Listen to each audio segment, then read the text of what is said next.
Hi, Piper. This story is called This Way, Ruby by Jonathan Emmett. Pictures by Rebecca Harry. A father duck and 5 young ducklings. 4 of the ducklings were big and bold and were always rushing off in search of an adventure. Their names were Rufus, Rory, Rosie, and Rebecca. But the 5th duckling was small and steady and took things slowly in her own time.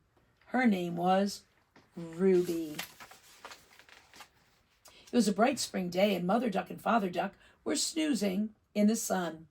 "Let's go and explore," said Rufus, running down, splash, into the water. Rory, Rosie, and Rebecca ran straight after him, but Ruby, she stayed by the nest. "This way, Ruby," called the others. Ruby didn't want to be left behind, so she swam after them.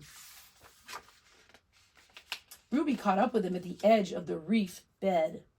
Rufus, Rory, Rosie, and Rebecca raced on through the gap in the tall green stems. But Ruby stopped to look around. She saw a small waterfall that sparkled in the sun, and a great golden fish that glimmered in the depths.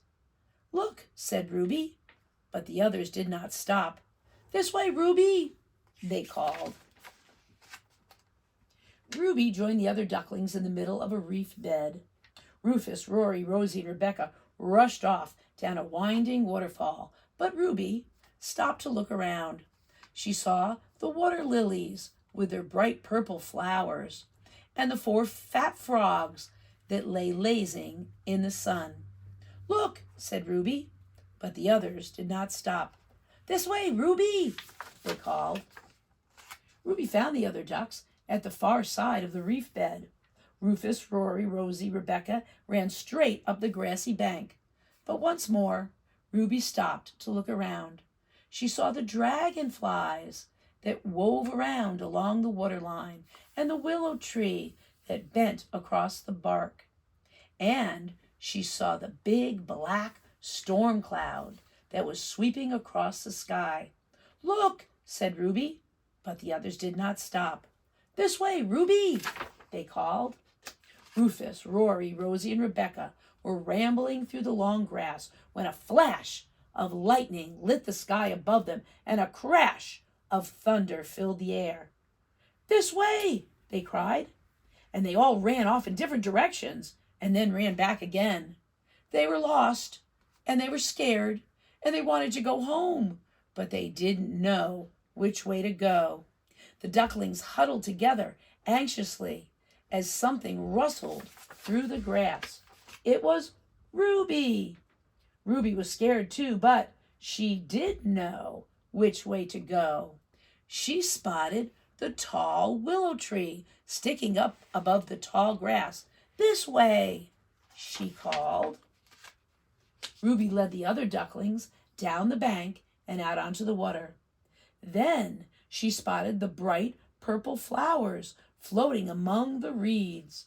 "This way," she called. Ruby arrived at the water lilies and stopped. The water wound off in many directions, and they all looked the same, but she could not see which way to go. "Which way, Ruby? Which way?" cried the other ducklings as the big black cloud moved across the sun. "Shush," said Ruby. Then she swam around slowly until she could hear it, the gurgling of the waterfall. "This way, she cried, following the sound. "Where have you been?" called Father Duckling as the ducklings popped out of the reed bed. "We had an adventure," panted Rufus. "And we got lost," gasped Rory. "But Ruby found us," added Rosie. "And brought us home," Rebecca said. "Well done, Ruby," said Mother Duck proudly. But Ruby had already gone. The storm clouds had moved off, but Ruby felt that they'd done enough exploring for one day. It was time to go home. "This way, everyone," she called. "This way, Ruby."